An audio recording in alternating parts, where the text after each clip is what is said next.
Good evening, everybody, and welcome to tonight's On the Sofa. We're very pleased to say that we've got Graeme Coughlan with us this evening, and he'll be on shortly with Vic. Just a couple of things to say. All the best to Ant McCormack, who's gone off to Salisbury for some work experience. So good luck to Ant.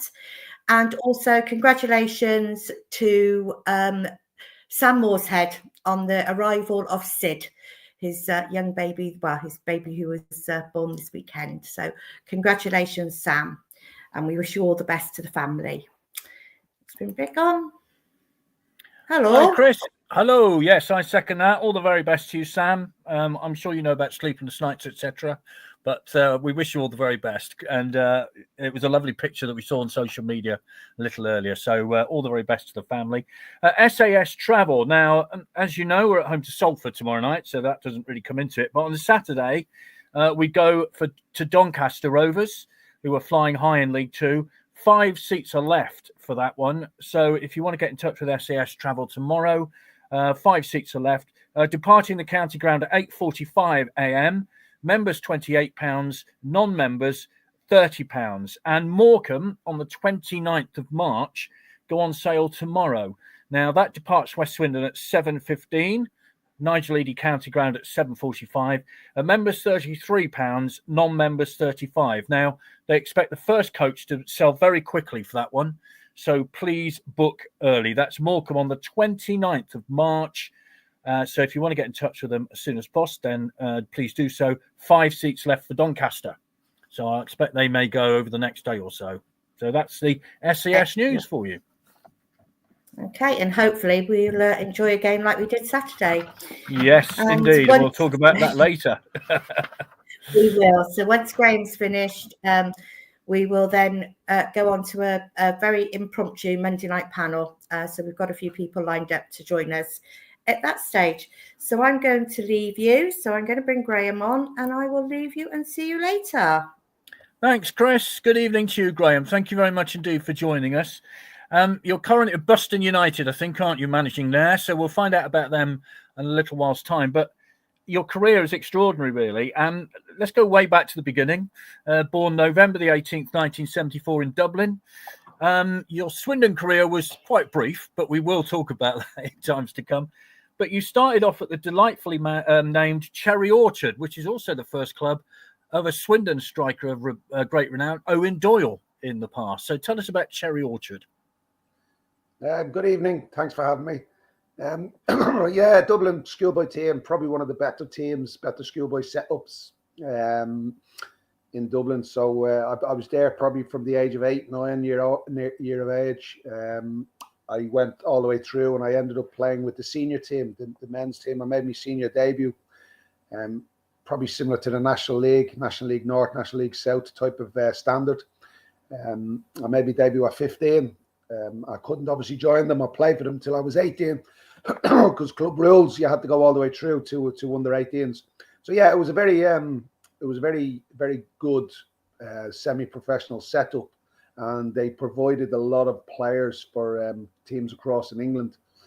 A lot of young lads went across from Cherry Orchard. It was very hotbed of Irish talent. So I was lucky enough to go through, to have some great times there, all the way through to seniors. So I think I spent 12 years there in total, and obviously then get a move across to England, Blackburn Rovers. So it was a really good education, not too dissimilar to the education you would receive over here with the National League and the National League North and the National League South teams. Yeah, Owen Doyle, we're very grateful to Cherry Orchard for starting his career, because he had a fantastic season with us. So well done to Owen, and well done to you. I mean, it sounds as though there were a lot of competition in that team, because I'm guessing Dublin football crazy over there, aren't they? I guess. So is there much competition for places and things like that? Well, we didn't actually. Football wasn't our priority in Ireland. We obviously have two national sports, which is Gaelic and hurling, the GAA. Now everybody was into Gaelic hurling. Rugby would come probably close third to the GAA, and then you'd have a little bit of boxing back then. And so really, football was a little bit of a distant fourth or fifth choice in sport over there. It wasn't until a well-known Englishman, Jack Charlton, landed on the scene in 1986, and he started taking the national team on trips to Europe, European Championships, World Cup in 1990, the World Cup in 94. It wasn't until all that started to kick off, and that 10, 12-year period, Jack Charlton has a lot to be thanked for because of how he put us on the map and how he given us the game of football. But in fairness, when I was growing up, football was a foreign sport. The nuns, the priests, the teachers used to clip you around the ear if you were kicking a ball in the schoolyard. You had to get it up in your hand and play the national sport of Gaelic or even of hurling. So yeah, football was probably a distant fourth, fifth on people's radars. It wasn't very well received in school either, until obviously naturally Jack Charlton came across and gave the nation what we were probably missing and craving for, to be honest. Yeah, he did an amazing job, didn't he? And it was said that he would never have to buy a drink if he went into a pub in the Republic. Is that true? Well, so they say. But, yeah, look, he loved his fishing. He loved socialising. He connected the country. We were going through some tough times. We didn't have an awful lot economically.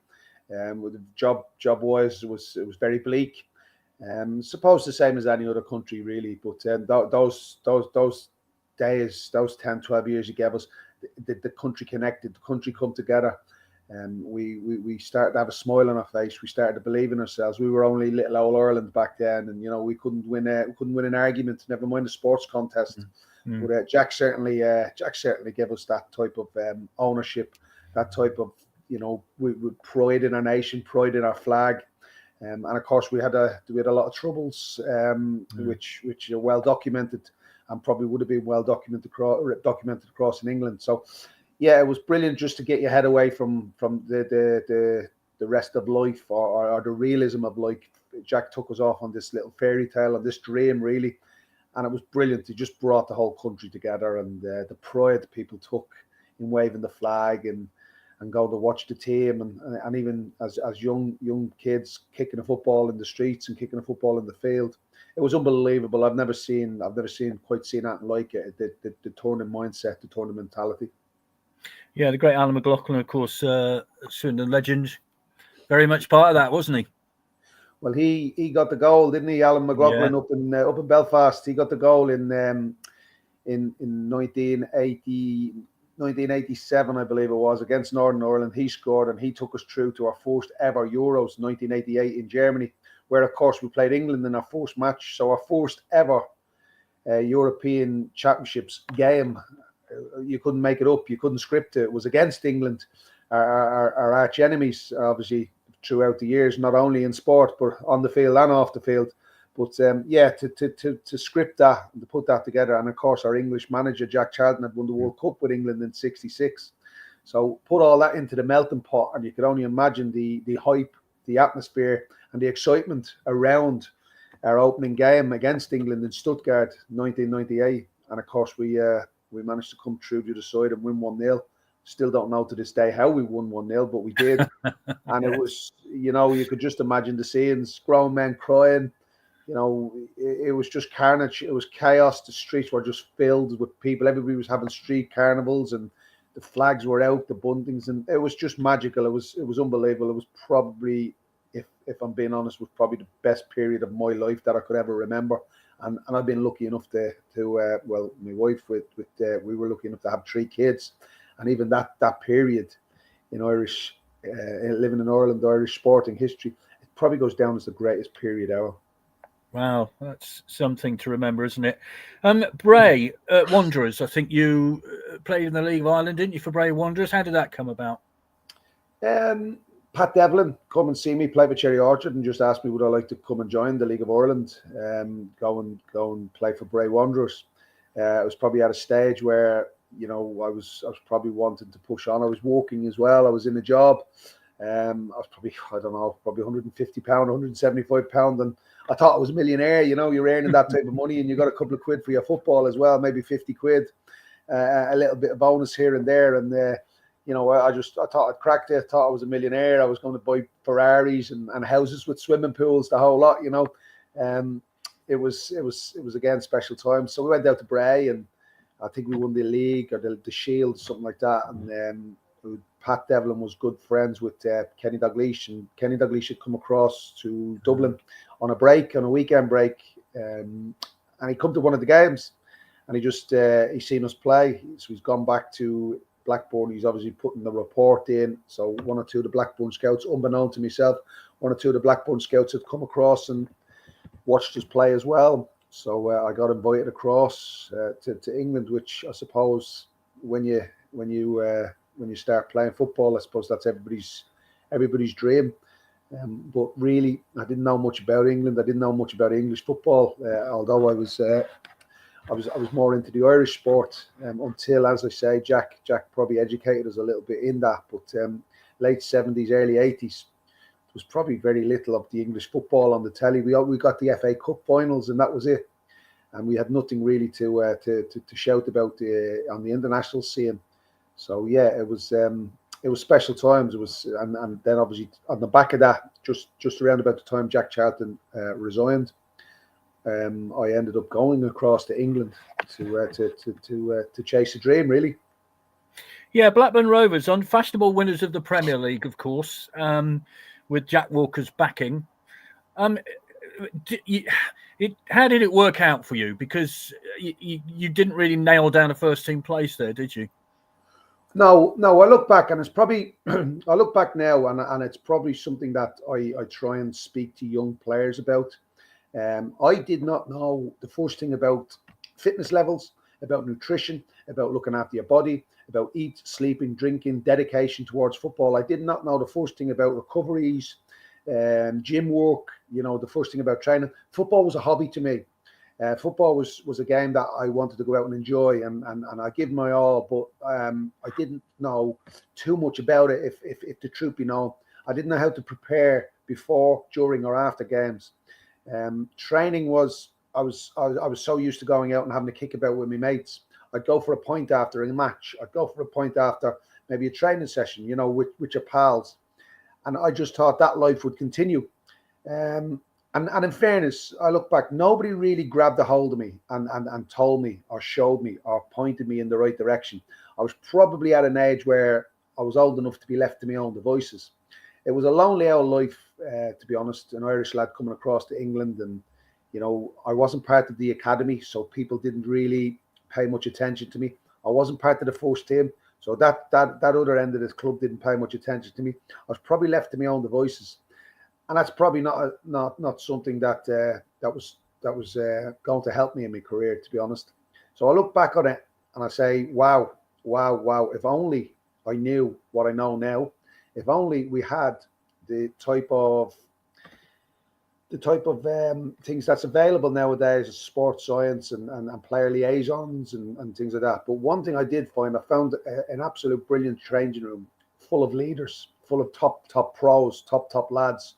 One of them, Tim Sherwood, who some Swindon fans might actually remember as well. Tim Sherwood was the skipper of the football club, and there was a lot of leadership. There was a lot of tough lads in that changing room, and they were the ones that educated me, and they were the ones that clipped me around the ear. They were the ones that keep me right and got me on the right path, on the right journey.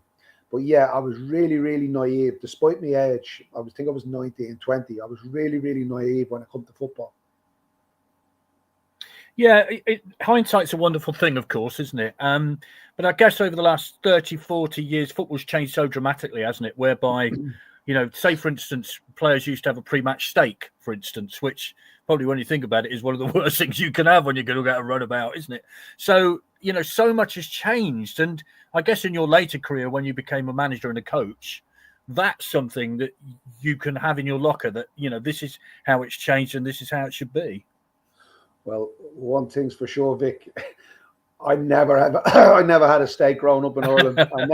I don't even think we ever had steak in Ireland or it existed, to be honest. It was probably, and this is how naive and the life I was probably around 22, 23 years of age, living in England. But the time I had my first ever steak, and that was like, wow, even a bottle of wine it was unheard of, unknown. You know, it was just those type of things were luxury. We just didn't have them in Ireland. We just couldn't afford them. We were just, what were we, a second or a third class state. So those type of things were non-existent for people like ourselves who grew up on council estates. But yeah, look, hindsight is a great thing, and you know, it's one of those things. If you had had the education, if you had, you just never know. I always think myself very, very lucky to go and sign for a Premier League club. Was I good enough to play in the Premier League? I don't think I was. If the truth be known, could I have helped myself a lot more and done a lot more? Yes, I could have. I wish I had come over a little bit earlier, and that maybe would have helped me. But of course, like I say, the journey I was on was brilliant, and the journey I had was brilliant. So yeah, I don't suppose you would change it, but I'd certainly learned so much from coming over. I certainly learned so much from, will I say, doing things the wrong way, and that gave me the best education, because it was only later on in life that I realised, and obviously thankful to Swindon, who give me my football league debut.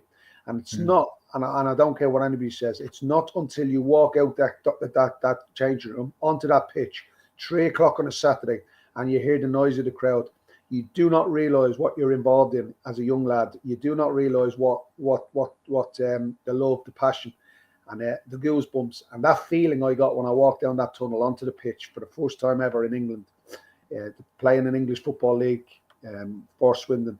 That feeling never ever leave me, and it's one that has helped me build a career, a life, and provide for my family.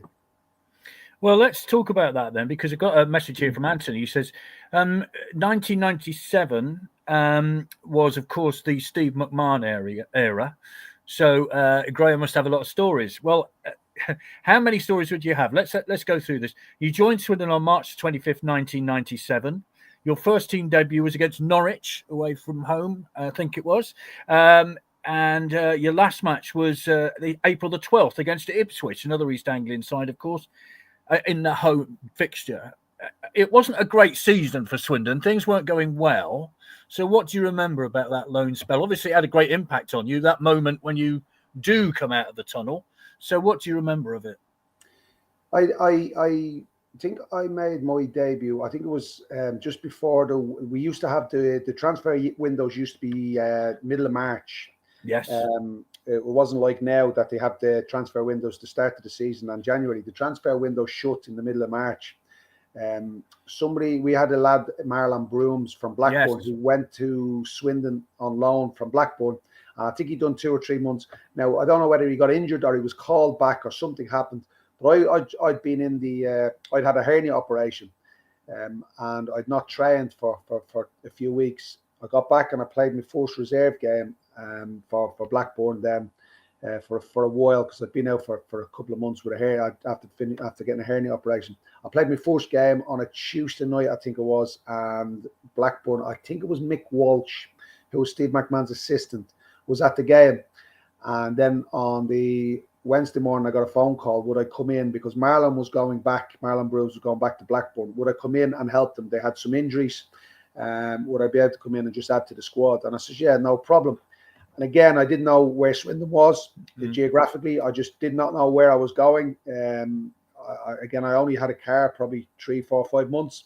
So jumping in the car, off I set. We didn't even have sat nav, so it was one of the paper maps that I was using. Straight down the motorway and turn left, turn right, and you're there. And that was how it was said to me. So yeah, I found my way down to Swindon, and anyway, it was a club that was going through a tough time. I wasn't supposed to play on the Saturday. I think we played Ipswich, but I got pulled on the Friday. One of the lads, I think it was Steve Seagrave, the centre half. Mark Seagrave. Seagrave was it? Yeah. Somebody was injured. And I remember Mark Seagraves, he was the skipper at the time, pulling me and saying, listen, you're going to have to go in here tomorrow. You're going to have to play. And it wasn't until then we started doing some shape and some set pieces in training that I realised that I was in the team on the Saturday. And I was overwhelmed, really, if the truth be known, to be quite honest. The biggest attendance I'd played in front of was probably 2,000-3,000 back in Ireland. So yeah, it was something that just hit you, and as you probably could imagine, the next 24, 48 hours was just a blur. Was I ready for a long period? I don't know. Did I come back too early from a hernia? I don't know. These are all things that I look back on and I think, but look, if someone asks you to go on loan, play championship football, it was League One then, but it's equivalent to championship football these days. Someone asks you to go in and play, you're just going to say yes, aren't you? You're not going to be thinking of, am I sharp enough? Am I fit enough? Am I ready enough? Am I good enough? Am I able for it? So yeah, I jumped at the chance. Ipswich were flying. We were in a bad period, and I remember we got beat 3-0. I think it was 3-0, and anyway. Well, I hate to say it was 4-0, but anyway, I'll go. It must have been off the pitch after 3.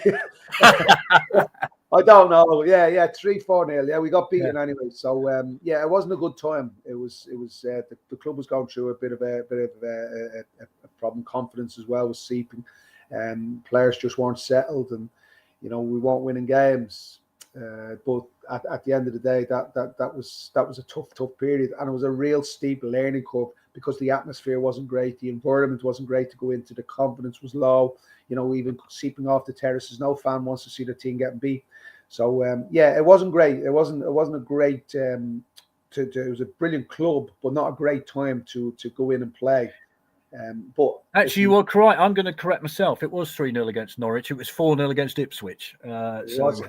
Okay. But you also played in a game against Southend, which was 0-0. So there you go. Yeah.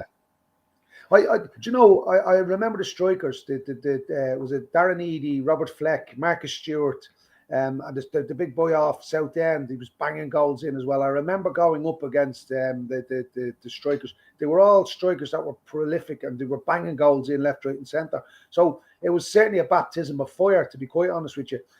We played then up at Oldham on a bank holiday Monday, I believe. And Steve McMahon just pulled me and he just taught, the amount of games that the 2 games I played back to back or something. He just said, listen, Saturday, Monday is a big ask. Because back then you played Saturday and Monday. So I said, well, no problem. So he left us out on the Monday. And I didn't play up at Oldham. And they got beat just as well. They got 5-1. 5-1, yeah. So yeah. I don't know whether I was looking at that and I was thinking, oh, geez, I must be doing all right here. If when I'm playing, it's only 3 and 4. And when I'm not playing, it's 5. So I'm like I say, it didn't really matter what players or who you could have brought Maresi, Maldini, you could have brought any of them into the club and played at the time. It wasn't great. It wasn't a great period. The environment and the maybe even the culture and things like that at that moment in time was lacking. So yeah, it was tough. It was tough. And Steve McMahon, Mick Walsh were brilliant. They were trying to get around that group and trying to give them as much confidence as they could and trying to keep training sharp. But for some unknown reason, we just couldn't keep clean sheets. We couldn't win games of football. And we just couldn't shake ourselves. We just couldn't get ourselves out of that bad situation, that little bit of a rut we were in. But I suppose that's part and parcel of football and massive learning curve, to be honest. Yeah, I was going to say, there's always when you talk to players now, we always talk about the football combination as a sort of bridge between youth football and senior football, because it is a massive jump. What's the difference between League of Ireland and, would you say, the Football League? Oh, speed of play, speed of pass, speed of thought, technique, touch, range of passing. There's a massive difference. The speed of it, the physicality, the fitness levels. Just you can tick all the boxes, really. To be quite honest with you, I will give League of Ireland its credit where due, as well, because over the last couple of years, probably the last 10 years, it's really come on. It's really kicked on a little bit. A lot of funding has gone into the League of Ireland over the last 10, 15, 20 years. The grounds have got better, the standards have got better, the players have got better. So back then it was oceans apart. Now the gap is closed. The gap is certainly closed, and it's not as big. The gulf is not as big. Most League of Ireland teams here would certainly be equipped for League One, bottom end of Championship. Shamrock Rovers and Bows and Derry and Shelbourne have had, well, not so much Shelbourne, they won the league this year, but those 3, Pats as well, they've all had European adventures. The new European format has helped the League of Ireland because it generates money and you have European competition. guaranteed for 3 or 4 clubs at the end of each season. So League of Ireland has really, really come on somewhat, and that's probably somewhere where the Championship has maybe stalled a little bit, because there's no European access to the Championship clubs unless they can win a League Cup or an FA Cup. So yeah, it's come on. It's probably risen to around about Championship standards nowadays, and that's down to investment. And the European football has certainly helped them make the game grow back in Ireland. You moved on from Blackburn. Ray Harford, I think, was the manager who sort of let you go, and you had a period in Scotland, quite a successful side, but it's period with Livingston, didn't you? Yeah. Look, and that I done from there, and it has to be said, even though I didn't have a great time at Swindon, anything I've done from there in my career was probably on the back of getting that start, getting that kick up the backside, getting that reality check, getting beat up at Swindon on the games that we've played, we've taken part. That period really gave me a huge education. Even though it wasn't a great period, it was an absolute massive education. Well, sometimes is it true that actually, if you have a bad period, you learn more than it's just easy and you walk through it? Maybe that is a really good lesson in life, isn't it? That sometimes when it's tough, you learn a lot more than when it isn't. Yeah. I think, for want of a better phrase, I think you debrief more when you lose, and when you win, you probably just brush it under the carpet and move on. So yeah, when things don't go well for you and you're not winning games, I think you debrief, you dig deep, and you investigate the reasons why a lot more than you do when you win. And I probably found that in my coaching and my managing career as well. So yeah, look, it was. I look back now, it was a bad period for not only me but for the football club. But it was a brilliant period for myself because of the education I took from it. So Livingston, you did really well, and I'm going to sort of move on quickly to a club that's done a lot of been in the headlines a lot, right? I mean, I live in Devon, so I know a lot about this. And you had quite a decent time at a club called Plymouth Argyle, did you not? And you must have taken a great interest on the events of the Etihad over the weekend. But a certain manager called Paul Sturrock looms large in your career down at Home Park, doesn't he? Yeah. He was up the weekend. He came up this weekend for the Sheffield Wednesday Sunderland game on Friday night. Now, I never managed to see him. We were down in Dagenham. But yeah, he's listen, I call him a genius. He's not only a great football man, but he's a great friend of mine, probably a father figure to me. And he's had a massive influence on my career, my life. And I owe him a lot. I do. I owe him a lot. He's an absolute legend in my eyes, to be honest. What made it so special at Argyle then? Because there's the famous stogies, of course, the diet that he introduced, all that kind of stuff. But what was it with Paul Sturrock and that Home Park side? Of course, he got promotion with Swindon as well a little bit later before he went back to Plymouth Argyle. What was the magic? I think he signed hungry players. He signed people who had desire, who had passion, who met with his desire and his passion, his hunger. I'd just come down from Scotland. We'd gone back-to-back championship wins in Scotland. We'd gone from League 2 to League 1 and all the way up into the SPL. And I think I was a winner. I was a leader, and I think he knew what he was signing. I think he knew I was hungry. I had that determination to fit what he wanted. He put together a really strong squad that year. It took us 2 months probably to get ourselves going. We didn't. I think it was against Exeter, local derby, which stoked our fires. We were 1-0 down, and we thought, oh, here we go again. But it was some of his team talks at half time were just inspiring, and we beat Exeter, and we went on an unbelievable run, a 10-12 game run where we just won every game. We kept clean sheets. I think first year, I think we kept 28 clean sheets. I think I ended up top scorer with 12 goals. So yeah, it was really successful. It was a brilliant time, and he just had this knack of putting his arm around your shoulder and blowing in your ear, and whether it was nice or whether it wasn't nice, he just knew what you needed to hear. And he was an expert at that, what you needed to hear at that moment in time. Now, that could have been a positive conversation or it could have been a negative conversation. but he just had that uncanny knack of knowing what to say, when to say it to you. Nobody's feet came off the floor. Everybody had their feet firmly nailed to the floor.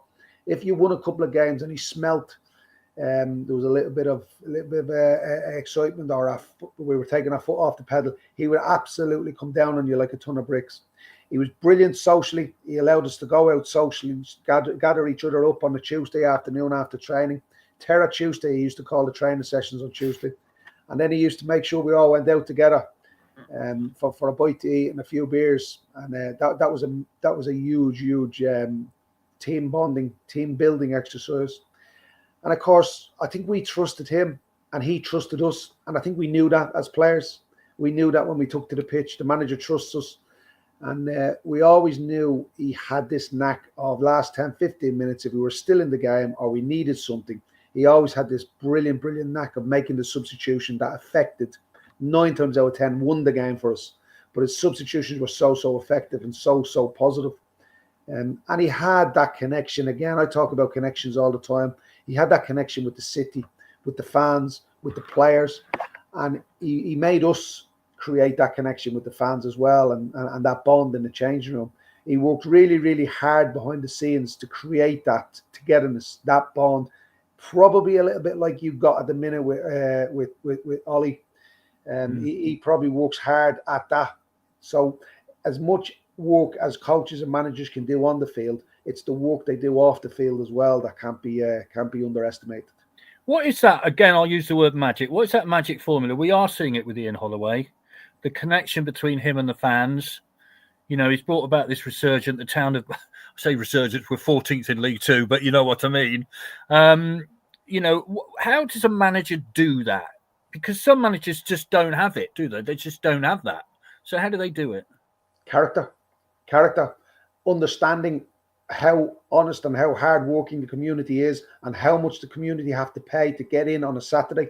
And he, I'm guessing Ollie does as well.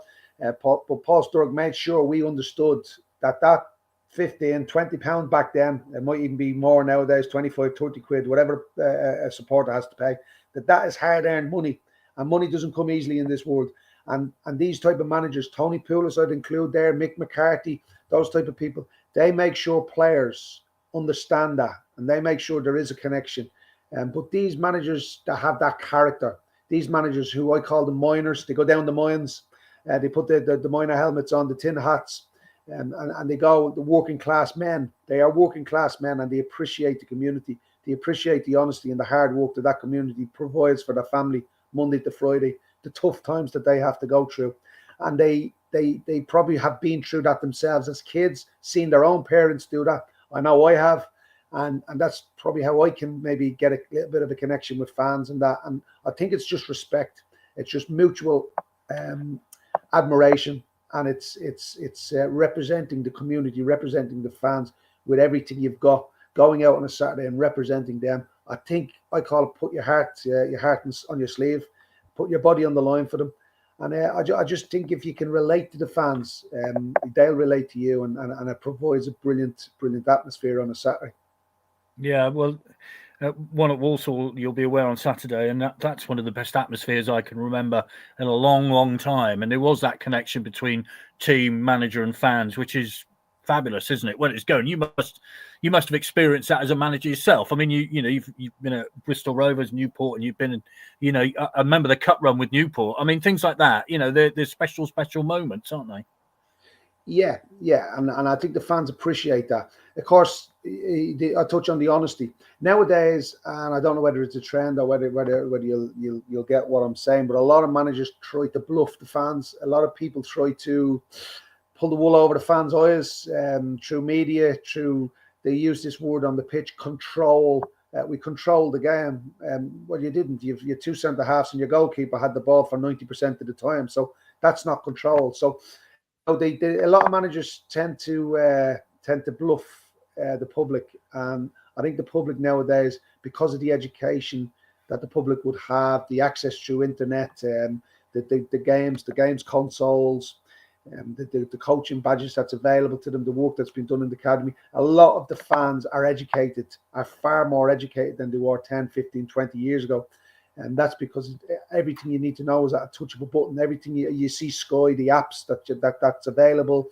Sky does all the analysts of games, breaking games up, the experts that's on telly. So the football fan nowadays is far more educated than years ago.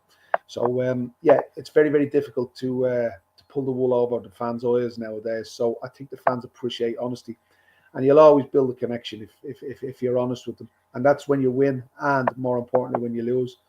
I think you used the word honesty there, and that's all you can want from your team. And I think, if I remember rightly, from that Plymouth Argyle team, all the fans that I used to speak to about it, that's what they got. They knew that they get the best, and you shouldn't underplay your because you've been named in the club's greatest team of the century, weren't you? I mean, that must be quite an honour to be named in that.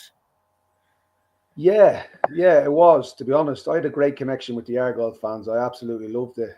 Probably one of the saddest times in my career was when I had to leave.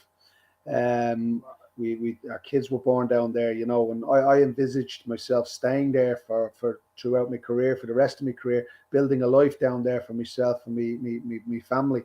So yeah, it was. I would never pull the wool over the fans' eyes. I never tried to either, and I think they knew that. Listen, if I had cuts and bruises, I got cuts many a time, concussion many a time.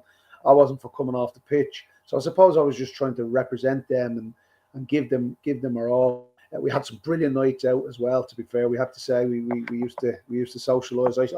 I'm just an ordinary decent bloke. I'd go for a pint down the Barbican or in the local pub, but I wouldn't none of this posh or fancy nonsense, and I just have a chat with the fans. And I suppose getting on their wavelength, they were on my wavelength. They could look at me and see, geez, he's just an ordinary bloke, he's a good lad, and things like that. So yeah, it was a brilliant time. So all my family voted for me though to get me into that team of the year or team of the century. So I had to pay a few quid back because they made a lot of phone calls on the hotline to get me into that team. So it's look, it was brilliant. It was 5 great years down there. It was unbelievable, all the way up from 22nd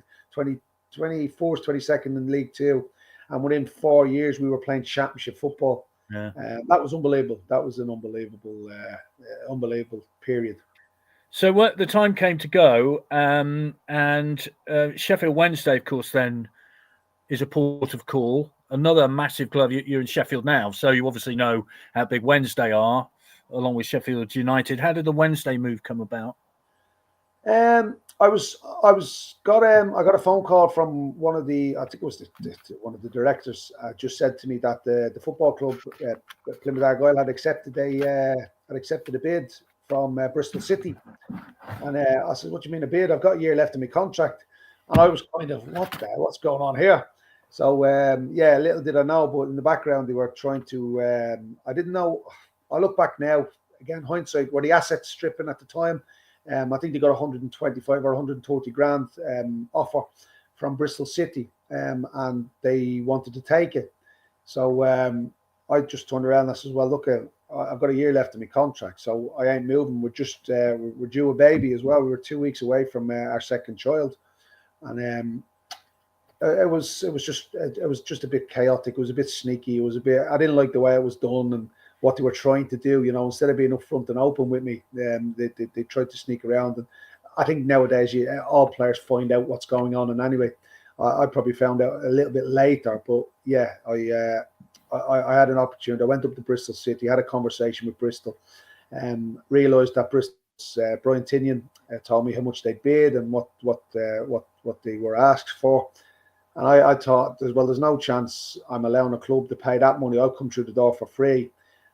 So I went to Plymouth Argyle. I said, "Look, if anybody comes and offers money and I'm going, that transfer fee will be mine." So they soon changed their tune then, and we had to come to an agreement over the transfer fee. But I wanted to leave on my terms. If they wanted me to go off the chairman and that needed the money, or they wanted me to leave, I wanted to leave on my terms. And obviously Paul Sturrock, with his connections at Plymouth, just picked up the phone and just said, "Look, come up here. We'll get it sorted. We'll sort the transfer fee out with yourself rather than the club." And lo and behold, he brought me up. And the Paul Sturrock factor, the Sheffield Wednesday factor, it was a no-brainer really. But I still maintain I wanted to we needed to, and I should have stayed at Plymouth because obviously me missus was pregnant. I didn't see my kid, my son Kane. He's now 19. I didn't see him for the first month. So obviously the leaving Plymouth had robbed me of my baby's first month. 2 days I seen him, 2 days old, and then I had to jump in the car and come up to Sheffield. And it was a month later I got back down to see my baby. So yeah, it was tough. It was tough, but lo and behold, look, things work out in the end, and it worked out brilliantly for me. We still live in Sheffield now as well. So all in all, it was a move that we made the best of, and we made a great life for ourselves. Yeah, the hidden side of football. We don't see that as fans, do we? We don't know about the other side where domestic problems like that. I mean, they're not problems. They're, if you're a new father, that's a big issue, and something we don't see as fans. It doesn't affect us. It was hard. It was hard. I have to be honest. It was hard. It was you're on the phone, and and I'm not even sure nowadays we have all these the laptops that we can get on to and what did they do, the FaceTimes and things like that. We have so much access to that type of camera work and things like that. But back then the phones, I think it was a Nokia phone we had back then, and you just weren't getting any pictures that of quality and screen size, and it was tough. It was tough to go a month without seeing. I'd seen him for 2 days, and then to go a month, and it was something that I left. Yeah, it was bittersweet really, because I wanted to stay. I wanted to carry on my career because I was doing ever so well at Plymouth. I had a great connection with the fans. We'd started our business, and the kids were born down there, so it made no sense at all for me to leave. And really, let's be honest, if I was leaving and going anywhere, leaving Plymouth, I was only ever going to go one place, and that was Sheffield Wednesday with Paul Sturrock. Yeah, did well there though. I think your assistant now at Boston was a player there who I think you kept out of the side, didn't you? Is that right? Well, I better not say that. I'll make sure this is on record. I'll make sure you said that, and I didn't. Okay, I said it. Yeah. yeah. It's it was special times at Sheffield Wednesday. To be honest, it was just such a huge club. I'd gone from 18, 20,000 Argyle fans singing your name. All of a sudden now I was running out in an arena where there was 40,000 fans singing your name. Sheffield derbies, Sheffield Wednesday Leeds live on telly. Sheffield United v Sheffield Wednesday, Bramall Lane. The rivalry between the teams, even Hull local derbies, things like that. It was just on a different level. I thought Plymouth Argyle, when Home Park was going, it was rocking, it was bouncing, and we had it going for 4 years. But the type of fan base that they have here, and the football. Both sides of Sheffield, actually, the fan base that both sides of Sheffield carry, the weight in numbers, it's absolutely scary. The divide in the city, absolute scary. And the build up to Sheffield derbies is unique, absolutely brilliant. And just to experience all that, to play in Sheffield derbies, to go to Ellen Road with Sheffield Wednesday, packed house, and to have Leeds here at Hillsborough. Yeah, they're special memories, special times, really, really good, fond memories. And don't forget where I'd come from, where I started, how I started. It was just dream come true stuff. It was pinch me moments, every second week playing for Sheffield Wednesday. Really, is this happening? Are they really singing my name? Is there really 40,000 inside this ground? It was just, it's very, very difficult to try and explain, where you've come from, your background, coming off the streets with holes in the knees, your trousers. You used to wear one pair of trainers, had to do you for a year. You had to wait till Christmas to get a new pair of trainers. It was just unbelievable, really, to be fair. And I look back on my journey, on my career, and I just think I've been so lucky, to be honest. I was going to say, there must be moments when you sit in the old rocking chair. I don't know if you've got one or not, but you must sit there and go, wow, was that me? I mean, there are moments, all of us in life have those moments where we sit down and think about, really? You must do that all the time, mustn't you? Yeah, and look, I'm going to sound a bit soppy here, but I've been so lucky off the pitch as well with my missus and the kids. I've got 3 kids, 3 wonderful kids, and off the pitch as well. I've won a watch as well, to be fair. So yeah, really lucky, really lucky on and off the pitch. And the life I've had, the life we've built for ourselves, and the career. Yeah, look, I don't.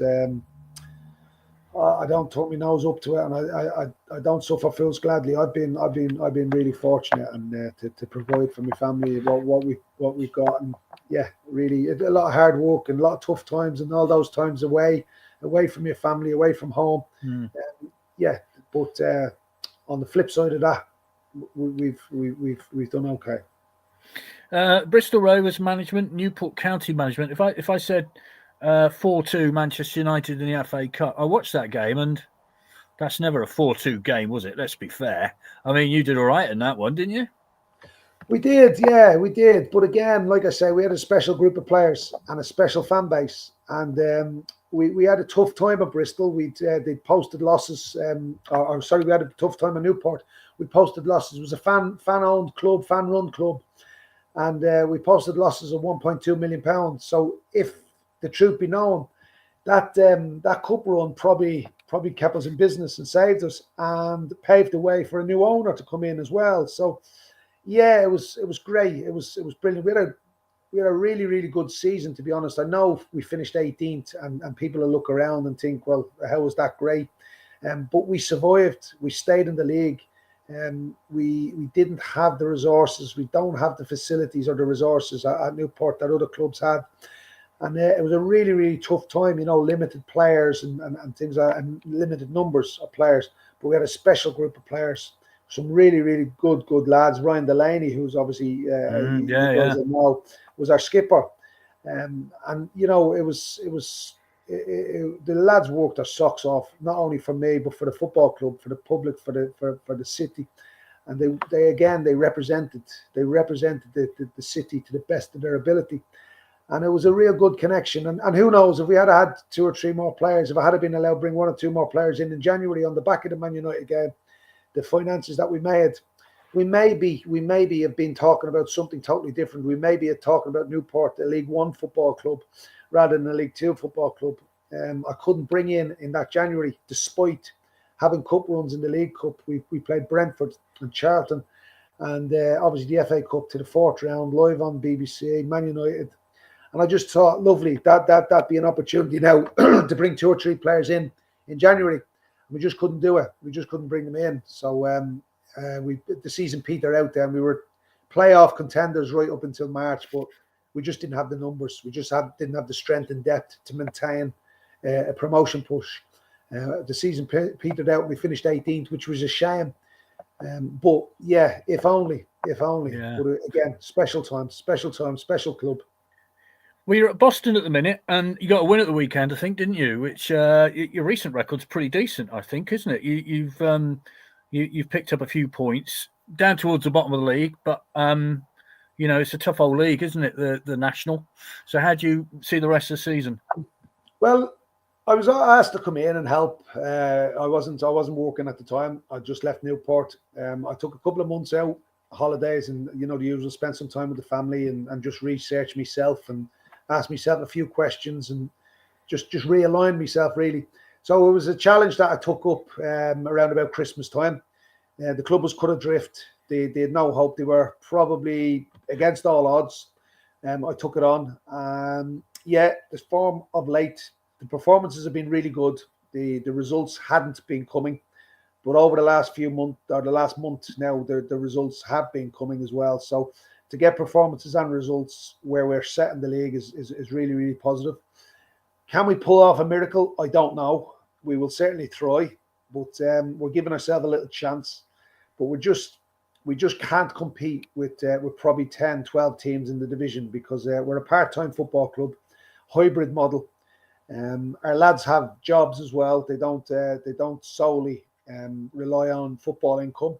So it's really difficult, training schedules, professional standards, but we try our best, and we do really give it our all, to be honest. And we're in a good place at the minute. Again, the crowds are growing. The connection is getting there slowly but surely with the fans, and hopefully we can maybe pull off a minor miracle, which it would be if to give ourselves any type of hope was a miracle. But if we imagine we stayed up, that would be that'd be off the map, off the scale. That just wasn't possible. Or wouldn't be possible for this club. But we'll give it a go. We'll try, and who knows? Who knows? Oldham Athletic, I think you got tomorrow, haven't you? That's next on your schedule. 2 wins and a draw out of the last 5. So that's 7 out of 15. So that's a decent enough return. Graeme, we wish you all the very best. And it's been great talking to you. It's an extraordinary career. And in 50 minutes or so, you can't go through a whole career like that. But I think the one thing I take away is the fact that, you know, the sacrifices you have to make as a footballer, family life, your beginnings of life, and then you've come through and you've had a really, really good career. So thank you so much for joining us. And we wish you all the very best for the rest of the season. If you can keep Boston up, much like Plymouth, you're kind of out on a limb there, aren't you? Plymouth in a limb at one end of the country, Boston's over there in the east. So it's kind of they're pretty similar in that way. It's very similar to Plymouth. It's obviously without the water and the sea. It's a lovely part of the world. To be honest, the people are unbelievable. I go out for a run and every second person stops shit and chats to you and says hello. So I don't run very far.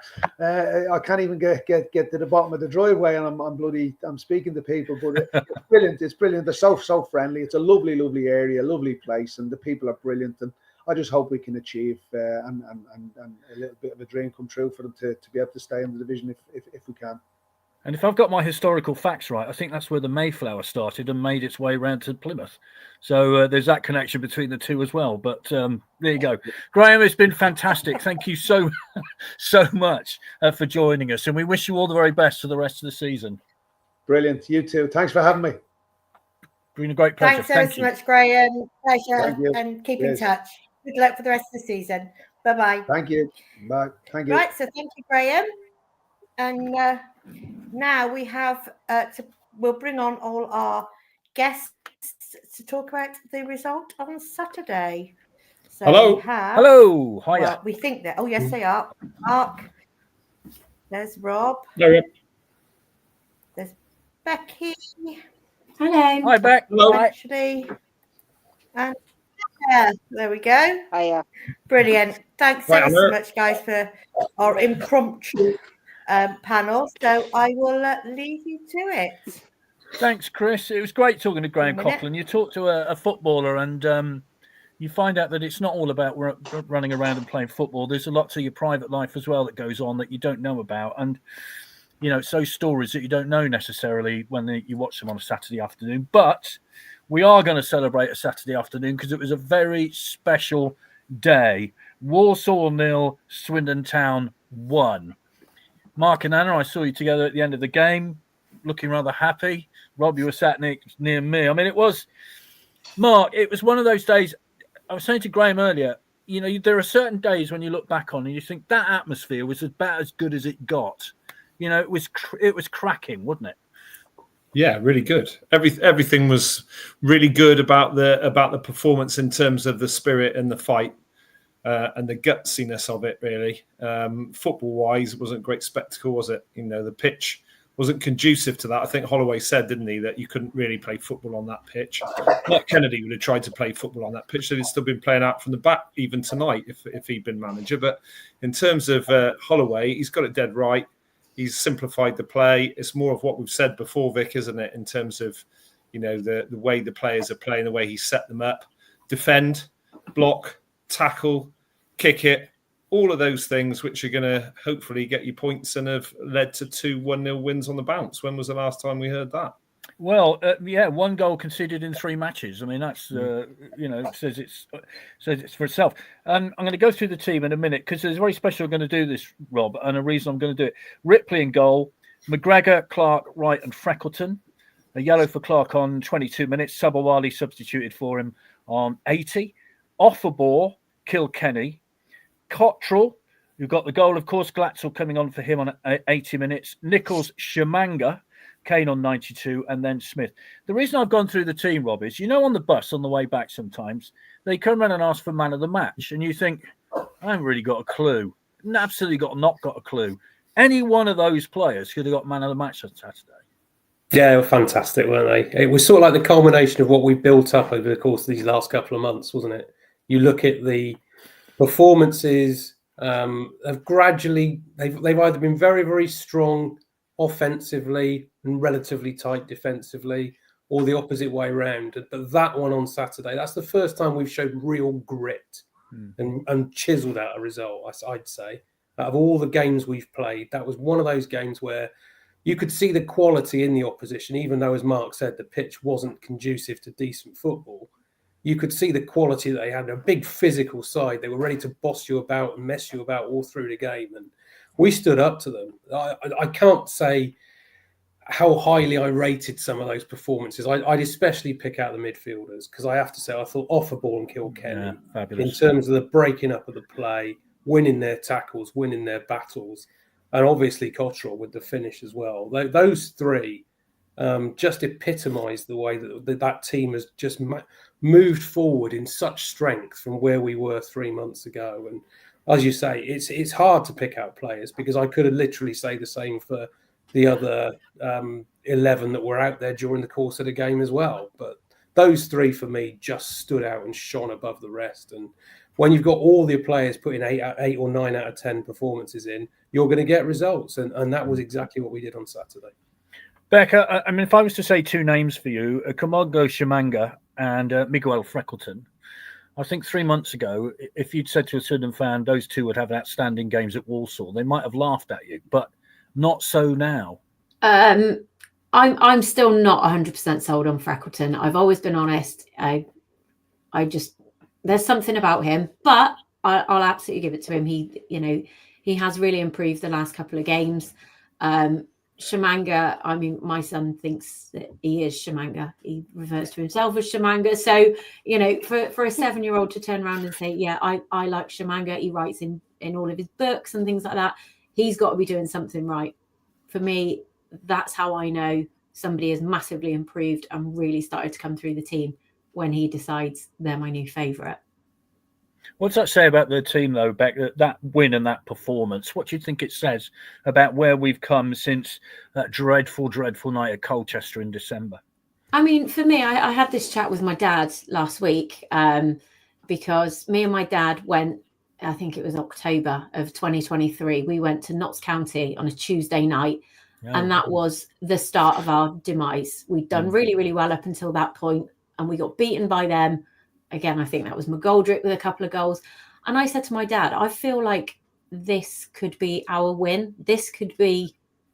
We could be the start of somebody else's demise. I never, ever thought that we'd be saying that. At one point, I was starting to plan the route to Hartlepool and York City and things like that, because that was our reality. Christmas, even, the first couple of weeks of January, that was a real possibility. Yeah. And now we've just done over the team at the top of the league. Mental, absolutely mental how it's changed. Yeah, it's been amazing. Comments coming in. Thank you very much. Joe Merriman said, Saturday was great. Great company too, apparently. Right. Only me. He only meant me, though. He didn't mean Mark. Did he? Okay. Malcolm. Hi, Malcolm. Good evening, all. Wow, great result and performance. If only we had Holloway from the start of the season. Come on, you Reds. Keep this up. John Stevens says, is Rob in the kitchen? Are you in the kitchen, Rob? I am in the kitchen, yes. Good guess, John. I don't know what he says about your background there, but there we are. The whole team put a shift in. Connor Ripley is so commanding. Excellent, says Gary. Anna, Connor Ripley, how important is he? Yeah, Ripley is someone who commands the area, isn't he? I think he's a good physical presence as well. So definitely more than happy to have him in the team. Compared with, I'm a fan of Bycroft. I think he's a good shot stopper, but you do want somebody who is behind the defensive line and will come out and claim the ball. I think Ripley did that really successfully. His distribution is also good, better than Bycroft and Barden. So. Yeah, and apparently he's good behind the scenes in the changing room. He's a good influence. One of the senior lads, as Holloway keeps mentioning, and I'm sure that's part of the reason why Holloway has felt able to bring a player like Freckleton back in, for example, and for him to stay on the straight and narrow and perform so well. Also, so Yeah, good to have him there. I mean, I was just going to say, in terms of Freckleton, you know, I think he's got some really good defensive qualities, and I think that's probably why Holloway's pitched him back in. And if I had a daughter, oh no, I won't go there. Actually, I have got a daughter, but no, don't go there. No, let's not go there. But yeah, I wanted to give a shout out to Harry Smith as well. You know, Smith hasn't scored for a few games, has he? And to be honest, you know, we've been crying out for someone like him to lead the line for some significant period of time. You know, even when he's not scoring, he is such a pain. And I mean that. I mean, for the opposition defenders to play against Harry Smith, they must just be. You can see how they feel, because they're pulling his shirt every 5 minutes and trying to take him down. So. But for him to lead that line so effectively on his own, pretty much, and you can see how what strides he's going through to do that, I think is pretty exceptional, really. You know, he could be classed as a bit of a journeyman footballer, but I think for us right now, he's the perfect foil for that lone striker role. Absolutely. Yeah, and it just also goes to show that you don't always have to score goals to be effective as a striker, doesn't it? Because he just is, you know, he's good in both boxes when you think about it, isn't he? He's causing problems at both ends. More comments that are coming in.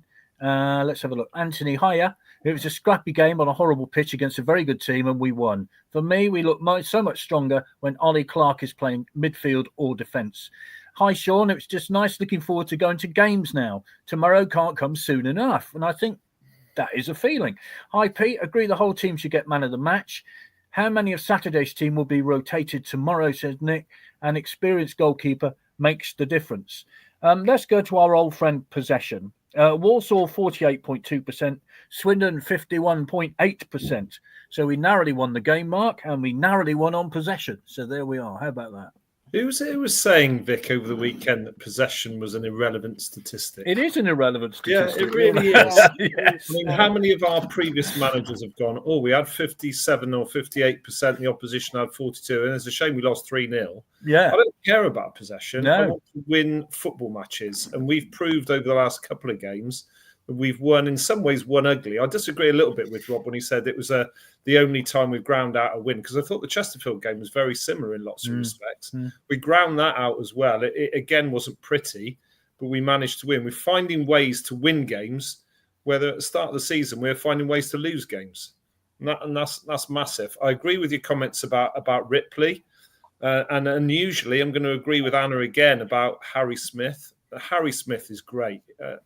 Your point, Vic, was excellent, wasn't it? He's great in both boxes, because the number of times that guy heads the ball out when he's defending a corner or a throw-in, there are too many to count over the last few games. So, Harry, mate, if you're listening, you know, hats off to you, because we rate you very highly, and hopefully you're going to be staying around to lead the line next year when we've got hopefully a chance of promotion, a realistic one, as opposed to this year, which I think is potentially a pipe dream. But anyway. Yeah, I was going to say with Harry Smith, the point is, you know, normally when strikers aren't scoring, crowds begin to get on their backs, don't they? But in this occasion, you can't see anybody going to get it on the back of Harry Smith. It's not going to happen. So I think that says a lot about his attitude and the way he's playing, I think. Hi, Brad. Freckleton 1v1 is excellent now. Under Kennedy, he was asked to be a ball-carrying defender, which he cannot do. Holloway's got us doing the basics again, and look what we're doing and who we're beating. Shots on Saturday, Walsall 12, Swindon 12. On target, Walsall 2, Swindon 4. Only one counts, obviously. Offsides, Walsall 5, Swindon 1. That's another discipline, though, Rob, isn't it? Being offside, and only one offside in a whole game. Is that another sort of look at a team and say, their discipline's tightened up? Yeah, I mean, it's the way that you your style that you play with, isn't it? You need to consider that as well, because obviously, if you've got a forward line which basically run on the shoulders of defenders, you're likely to be offside more often than not. We've got a target man who basically is playing out of his skin, as we've just said. I think he's been fantastic all through the last couple of months as our run has improved. And we're using players to run off of him, aren't we? And so I guess the way we play means that we're not likely to be caught offside quite as many times as maybe other teams. But yeah, you're right. I mean, you've got to highlight discipline all round. And unfortunately for us, Ollie Clark's got a 10th booking, didn't he, on Saturday, which puts him out of contention for tomorrow night and Saturday, which is a a big blow because last Saturday, Mark mentioned Chesterfield.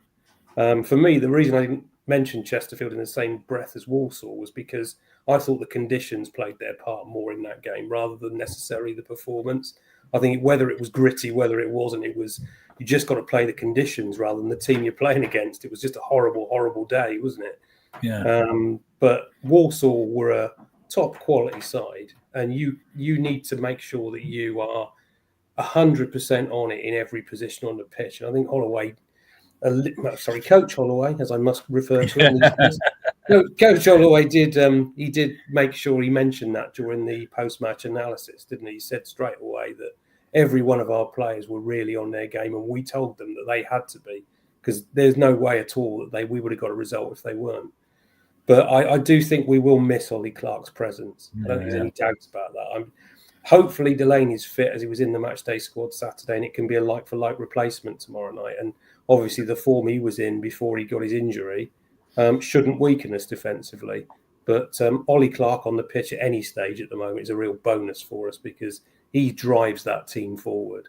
He's got that real attacking, sort of like the Graeme Coughlan interview you've just had, actually. They're in the same mould. They're cut from the same cloth, aren't they? You can tell that. And I think we will miss him tomorrow night, but hopefully the rest of the team can cope without him. It's interesting because you mentioned Ryan Delaney, of course, who was very important at Newport. And I think we've been seeing the Ryan Delaney over the last 2 or 3 months that we hoped we'd see. And, and according to Holloway, he took the fact that he wasn't playing on Saturday very well, which is another thing, Beck, I think, that the spirit he seems to have got into that squad. They seem to all want to be a part of it, whether they're actually kicking the ball or not. Yeah, I think there's definitely a lot more sort of positivity across the whole squad. I think initially it was sort of the impression if you're on the bench, you are there unless you really are needed. Whereas now I think it is a case of actually I've not been good enough this week, maybe. Certainly not back to the Di Canio days, but it does seem to be a bit of a stricter regime. And actually, I think it's working. Each player does seem to have something to prove. They're not just going out, doing their 90 minutes and coming away. There is an awful lot more passion, I think, which we've not seen for a good couple of months.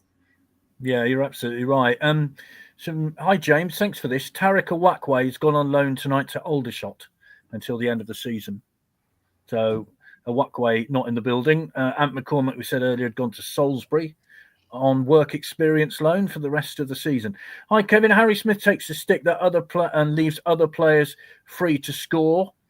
And Sean says Holloway said Clark would probably have missed tomorrow anyway with a tight calf. I'm not, the pitches at the minute, if you've got a slight muscle injury, they ain't good, are they? You pull something. Right, let's have a look at the league positions. I've got these in because I think we might as well, but I'll ask Anna about this in a minute, but I think we can kind of forget this. 23rd place is Morecambe with 26 points from 34 games, minus 23 goal difference. Carlisle 24th with 26 points from 33 games, minus 25 goal difference. 14th place, Swindon Town, played 34, 44 points, 0 goal difference at last. And Salford, 9th at the minute, played 33, 48 points, 6 goal difference. Crewe in the final playoff spot, played 34, 55 points, 10 goal difference. Now, Anna, can we forget those bottom 2 places? I think we can. Can we forget position number 7? What do you think? You're getting carried away again, Vic. That's the hope that kills you business. Yeah, I know. I think I said last time after the whatever game we were on before Chesterfield game maybe, or Port Vale, that I want us to build for next season, really. I know we've got some momentum behind us now, which is great. We want to finish as high up the table as we can, but I don't want to creep into the playoffs. And also, I don't think the structure of the club is ready for League One. It may not be next season either, and we'll have to, then grip it with both hands and go forward, won't we? But I'd like to see us just, carry on this run, attract a few players for next season that will think, yeah, okay, they're on the up. We've got a good remnants of squad. If you look at the players that are still contracted to us for next season, there's a good core there. So Ollie Clark is one of those, I think. That's not to say that somebody won't come in and move for them, but so I want to see us build for next season, really. I think the playoffs is too much of a stretch. You'd have to win. I don't know what we've calculated. How many of the remaining games we'd have to win? Something like 9 of the 10. remaining. So it's right 10. So I think it's too much. Let's just try and win as many games as we can. Keep the positivity. Keep the whole squad engaged, and make those players that are here now want to stay. The ones ones like Will Wright, Harry Smith. Let's keep them for next season, and let's look forward to that. That's kind of my thinking, really. Yeah, when you look at it, Swindon have played 34, so have Crewe, but Swindon are 11 points behind Crewe, which is effectively 4 games. So that's a lot of games back at this time of the season, I think, to use the American analogy. And hi, Gus, who's in Amsterdam at the minute, our American friend. Whether he can stretch to the county ground tomorrow, I don't know whether he can do that. Let's have a look. Holloway, players playing for the team, not themselves. Thought, says Steve. Good point, Mark. I think you can tell that, can't you? That they're not all going grumpy on the pitch. They are actually playing as a unit. Yeah. Watch the scenes at the end of the game, as you probably have, as I have several times since the win on Saturday. And every single one of the players, whether they were playing or not, whether they'd come on a sub, whether they were in the squad, plus the kit man, plus Holloway, plus everybody else, every Tom, Dick and Harry really came over to the fans to celebrate. And you can see that it meant something. Bet talked earlier on about passion. We didn't have any of that, did we, at the start of the season? It was so insipid. You were watching it thinking, do you realise what playing for this football club means?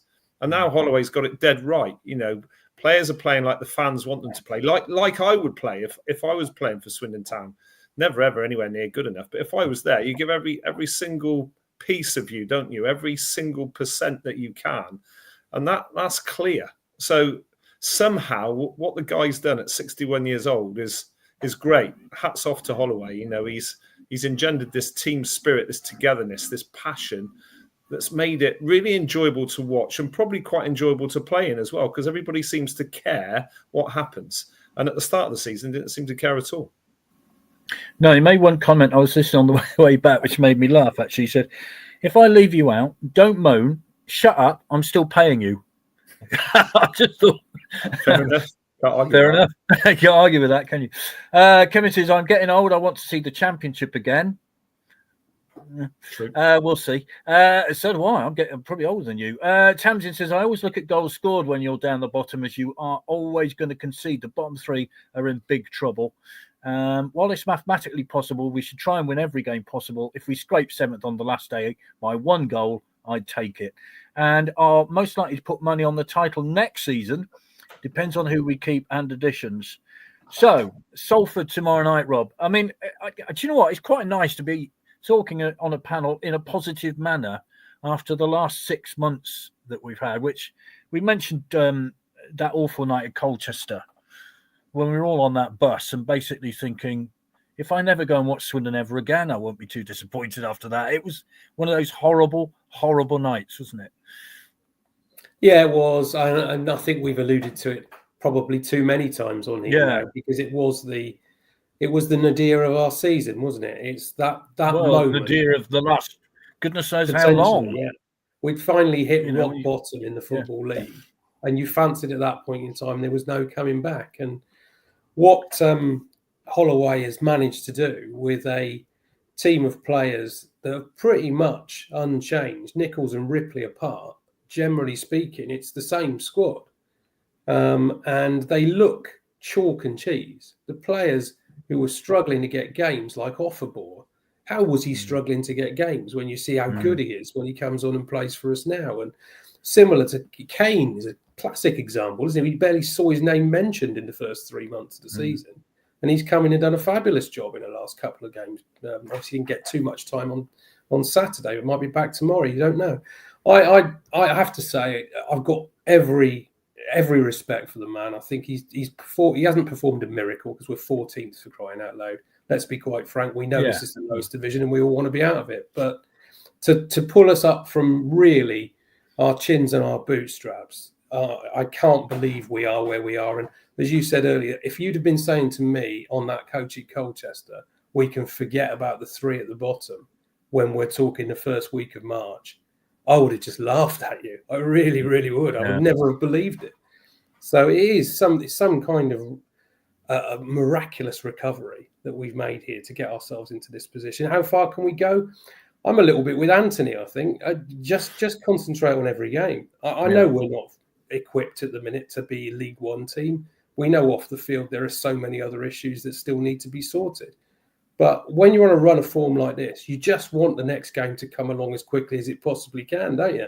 You just want to keep this momentum going. And I have to say, with the crowd behind them tomorrow night, I think what was it we heard on Saturday Salford had sold six tickets in advance. Yeah. So I don't think we're going to be out-shouted by the away support too much tomorrow night. I think we should be all right there. And I can't see anything other at the minute than us going and putting in another sterling performance. Fingers crossed it brings 3 points home. Yeah, bless the six who've bought tickets. I mean, we'd never knock those, would we? I mean, they're making the journey on a Tuesday night, so bless them. On Saturday, Salford 1, Bradford City 2. Frankie Okoronkwo got their goal on 30 minutes. So Salford at home then, Beck. They're doing all right. They've underperformed, I think it's fair to say, Salford over the last few years. They're currently 9th. What do you think? I'd like to think we can continue the run. In all honesty, I can see us just nicking it 2-1. I'm hopeful that is the case, but at the moment, I would take a draw, even a goalless draw, as long as we don't concede. I'm very much on the same sort of page as Rob, really, and whoever it was that made the comment. Let's just go for it. Every single game, I, by my own admission, am a bit of a happy clapper, and if it's mathematically possible, then it is possible. Wouldn't it be great for us to be that Sky Sports success story that everybody says, look at these, they came right from the bottom and now they're being promoted, or, at least even in the playoffs. I'd love for Swindon to have some positive press. And wouldn't it be great if that was our positive press that we could take? That actually we've won games to get us not only off the bottom, but into 7th spot. We can do it. It is possible. Yeah, I think the point is, Anna, we're really enjoying it at the minute. I mean, I even Chesterfield game, which was pretty horrible, you're kind of enjoying it, aren't you? And I don't know whether it's the Holloway factor or not, but you're enjoying going to watch football again, which, we haven't for a long time. Yeah, I mean, it very definitely is the Holloway factor, isn't it? He just exudes that enthusiasm, and it's obviously infectious behind the scenes with the players as well. And it does come out and hit you in the crowd as well, and that's what carries you to games, is knowing that when those players are out there, they're playing for the badge, they're playing for him, I suspect, as well. They're playing with pride, they're playing with the fans, they're playing with a smile on their face. I think they're enjoying themselves, and that's why the likes of Will Wright, who was, the rumor was rife, wasn't it, around the beginning of January that he might be off. Tremke Don's bet he's glad he wasn't.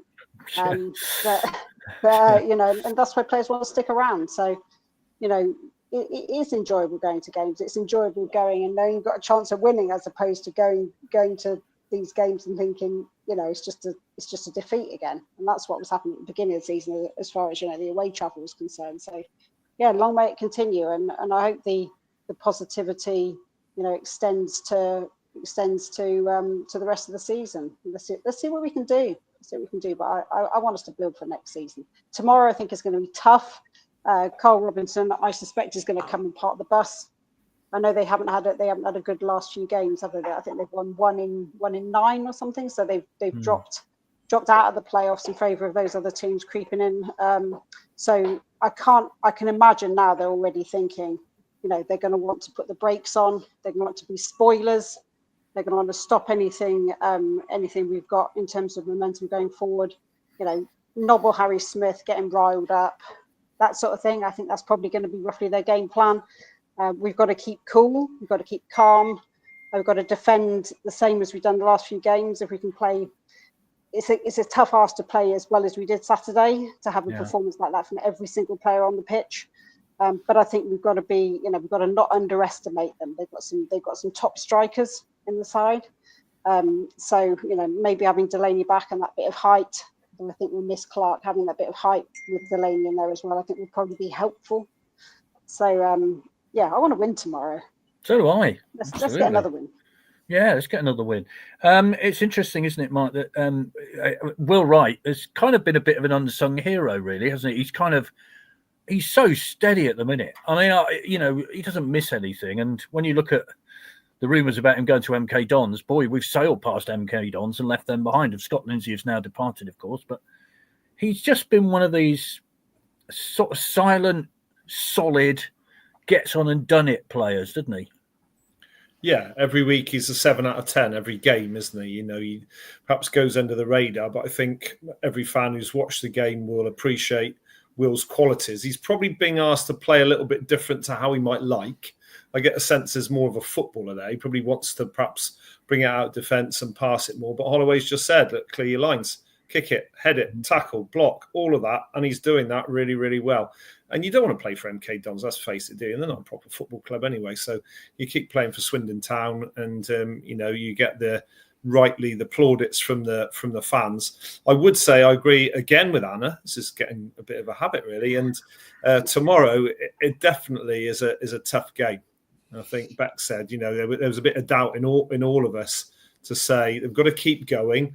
They'll come not only in part of the bus, but by all accounts, they're very physical to the point of being dirty. So we'll need to watch that. Anna's right. They'll probably try and wind up Harry Smith. We'll also have to rotate, won't we, I think? Yeah. I don't think we can rely on the same sort of 13, 14 players. You're looking at perhaps the likes of Butterworth to come in. Talked about Delaney coming in. Maybe Kane coming back in. I would say probably you're going to be looking at perhaps 4 or 5 players coming in, and it is a real shame, as Rob rightly says, about Ollie Clark, because that guy has led us, and when he's in the team, we're definitely a better side than when he isn't.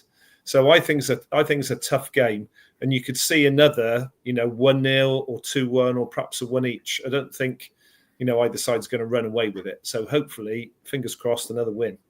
Yeah, 2-1 Town, says Anthony. Kevin says we'll take a boring 1-0 win for the rest of the season. Yeah.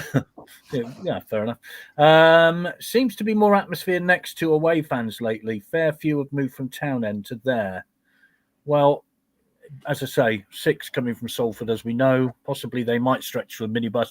And that's not derogatory of the people who are coming, because those of us who go away games will know that it's not easy on a Tuesday night. So we fair play to them. Well, if Salford's a tough game, then Saturday, currently in 3rd place in League 2 with 61 points from 34 games, come Doncaster Rovers, who had a nice little win on Saturday by 3-0 against Newport. Rob Street with a couple and Luke Molyneux on 78 minutes. So 2 really tough games, but we thought, well, 3 really tough games, Rob. We got 1 out of the way. So what about those a trip to Doncaster on Saturday?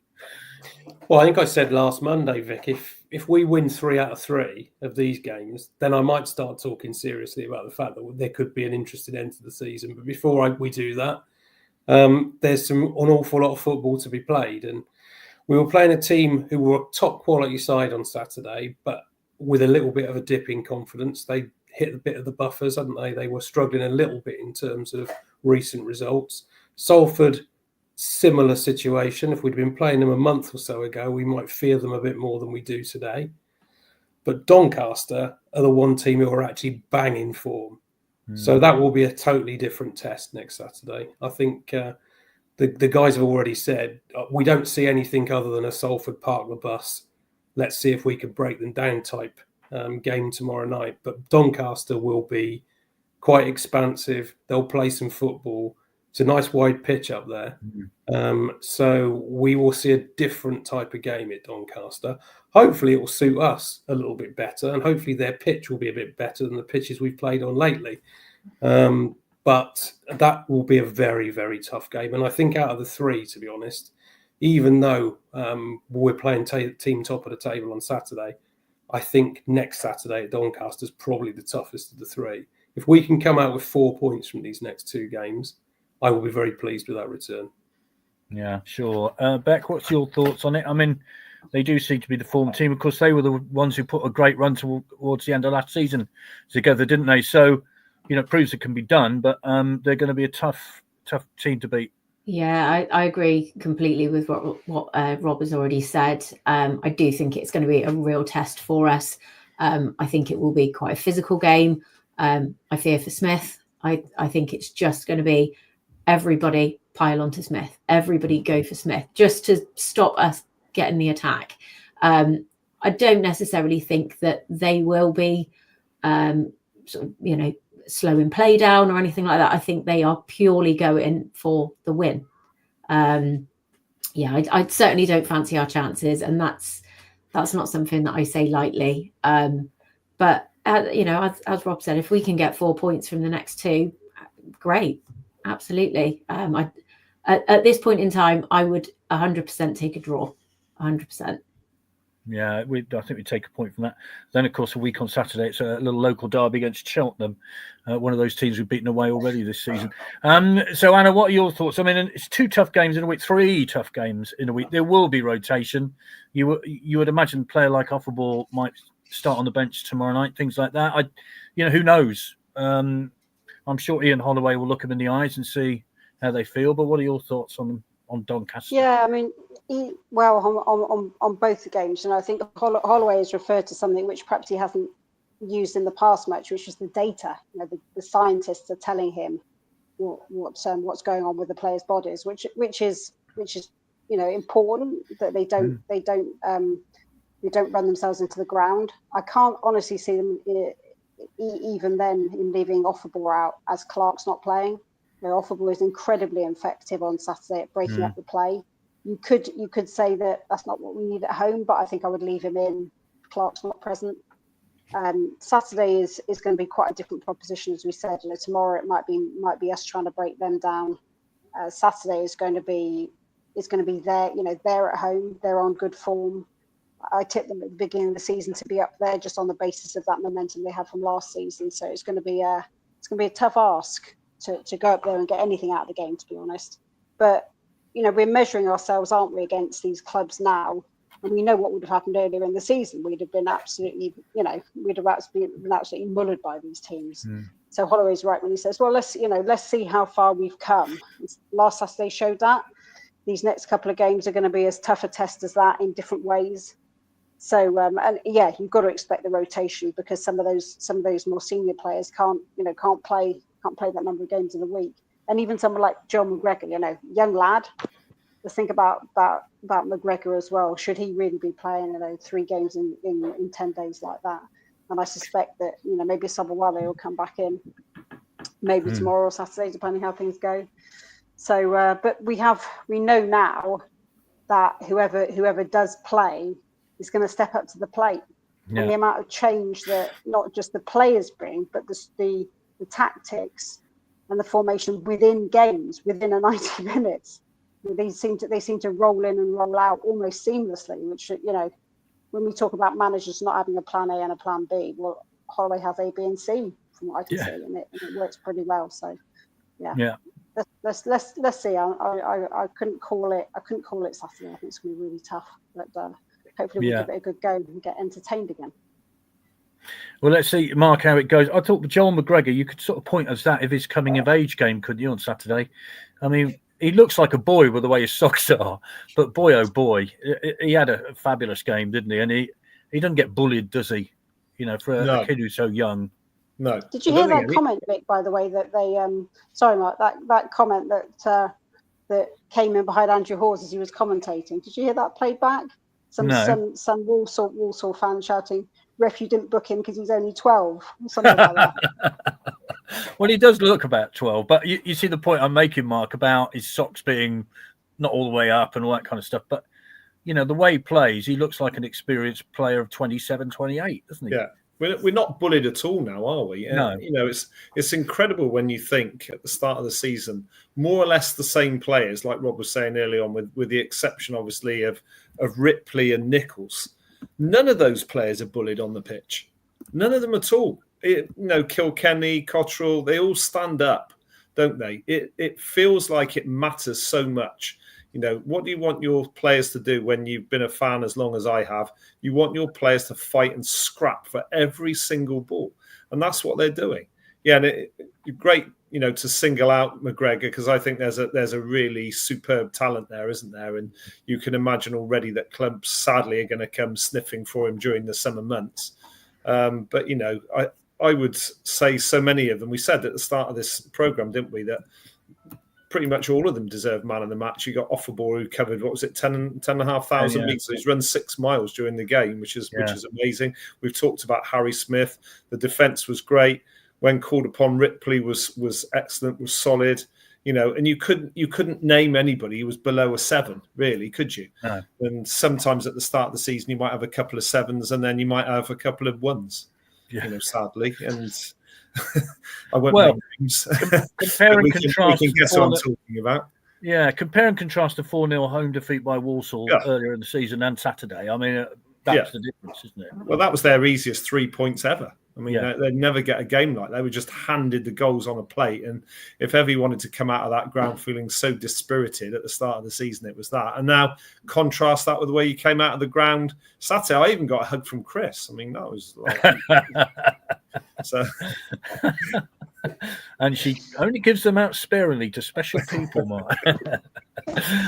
So we got a couple of minutes left, and I also wanted to, Rob, pay tribute to the fans on Saturday, because the creativity now amongst songs. I won't go on about the Offerball song because we'll leave that out because it's pre-9 o'clock. But they are the Shamanga song and all that. It just was a fabulous atmosphere, and I think they're. We've had a lot of the same song for years and years and years, but they are beginning to get really creative now. Yeah, they are. I mean, I did laugh about the Shamanga one, and obviously the Offerball one, clearly. But if you think of the first half of the season, if I was Shamanga and I got substituted on the opposite side of the pitch from the dugouts, and you had the choice of going round past the home fans or round past the away fans, I think in the first half of the season, he'd have been going round past the home fans. Second half of the season, there was no doubt. I've never known someone take so long to get round to the dugout again, because he was milking every second of it, wasn't he? That substitution. And fair play to him. He deserved that ovation. Yeah, I did. Outstanding. But you're right. I mean, the terrace banter, go back to Harrogate a couple of weeks ago, and we all know about how people talk about they don't want to be at certain places and they want to go home. I've never seen a song ever where somebody said, Swindon is just like that. We want to stay here. It was just outstanding. So there is definitely some creativity going on behind the scenes in the fans' homes and pubs at the moment, and fair play to them, because we're enjoying it, aren't we? Let's be honest, we're all enjoying this. And sometimes when you've had a spell like we had, and we've had for what feels like an eternity, you just need a little bit of light relief to get the juices flowing again. And Holloway has given us that light relief, hasn't he? He's just got everybody behind the club once again. And it's probably the first time that's happened since Richie Wellens. Yeah. And Richie Wellens was the first time that had happened since Paolo Di Canio. So it doesn't happen very often. It's you just got to milk these occasions when they come and ride that roller coaster. And where's it take us? Who knows? But we're going to enjoy it whilst it's happening. Yeah, my grandson got showered in chips when we scored. It was all these chips suddenly appeared from nowhere. We didn't quite know where they came from, but it is lovely back, isn't it? I just think, you come away from a game like that, and you come away from a game and you've heard all these chants, and you think, yeah, that's why you go to football. Yeah, absolutely. Do you know, it reminds me of going to games in the 90s and stuff, and everybody was singing. And, a lot of the time it was my dad trying to cover my ears saying, you're a young lady, you shouldn't hear words like that.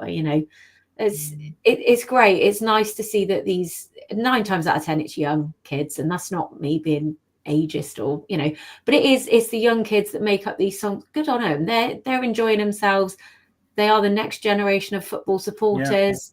Yeah. Let them enjoy it. And it must be great for the players. I'm sure that all of them, when they were sort of 14, 15, they were dreaming of somebody singing and shouting their name. Great, good for them. Enjoy it, whether it's got expletives in it or not. Have a great time. Yeah, it's really nice. It's really nice to see some positive atmosphere and not just, is this a library? Because, we're all fed up of hearing that, aren't we? Yeah. And it clearly isn't. And my garden shed is bigger than this, etc., etc., etc. It must be quite a big garden shed if it is. Andy says, were the panel happy when Holloway was appointed? Anna? I think my comment was, he's a gashead and he hates us. that was my comment. So I wasn't not happy. I was more thinking, what's he doing? Because every time he's been a pundit, he's always kind of, I thought, turned his nose up at Swindon Town. You know, he is a self-confessed gashead, isn't he? But yeah. you know, he's as we've just said, you know, Holloway is one of the rare managers who is fantastic at man management. And anyone who does anything in a management capacity knows that man management is 50+% of the role that you play. It's about bringing people together. It's about making them feel valued and motivated. And he does that.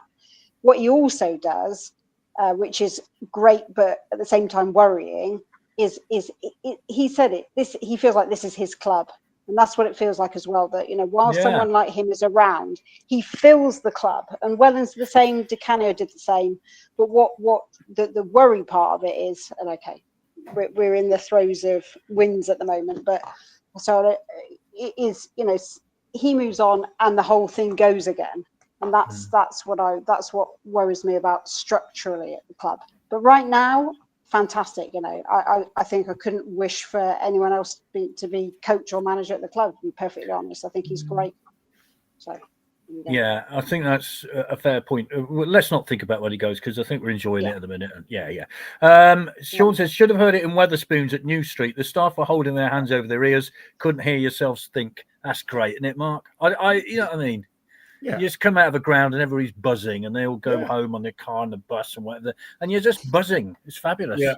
Well, my away record as a fan this year is brilliant, because I've only been to 4 games. That's pitiful, I know, in comparison to a lot of you lot, but I've seen 3 wins. I've seen Cheltenham, Newport, and then Saturday. And on each occasion, what struck me about it was how brilliant the fans are. You know, young and old, all together, all singing. That away end on Saturday, just buzzing, wasn't it? Buzzing for when the goal went in, and then, you know, defending for our lives for the last sort of 25 minutes, half an hour.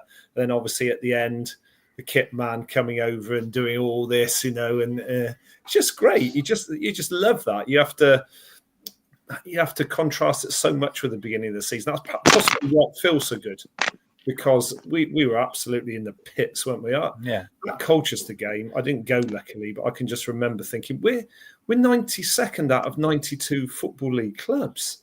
That's just pathetic. That's horrendous. And I can remember going on the Saturday after. I think we played Fleetwood, and the guy behind me, I won't say his name, Simon. He said we're done.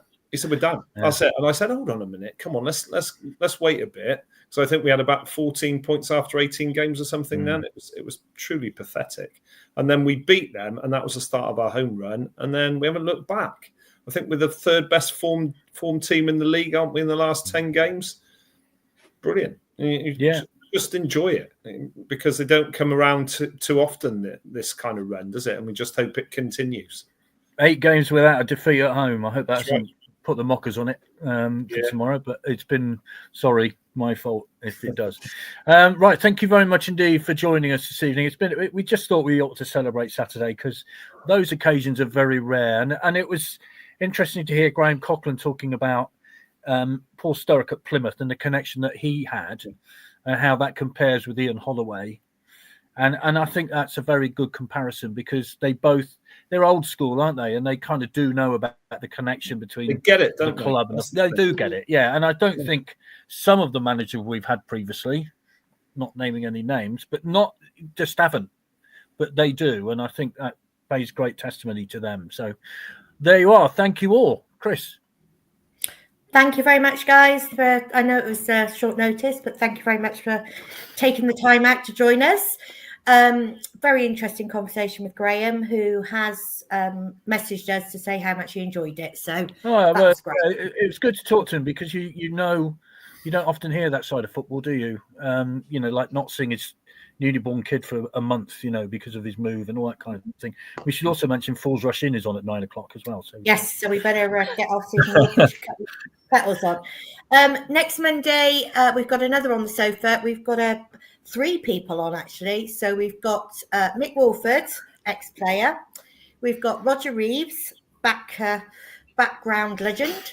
And we have Jeff Smith, who was somebody's boot boy, Vic. He was Sam Burton's boot boy, and he was also a ball boy many years ago. Mick Walford, of course, played in the 1960s, the same era as John Trollope, etc. So that we just thought we'd sort of put the three. They're all of the same era, so it's kind of nice to hear from those people. So that's unless we win at Doncaster, of course, and we'll do another impromptu panel on the back. Who knows? Of course. So we will all see you. Vic and I will see you next week. We'll see some of you at Doncaster and probably more of you at Salford at home tomorrow night to Salford. So take care and see you soon. Bye. Bye. See ya.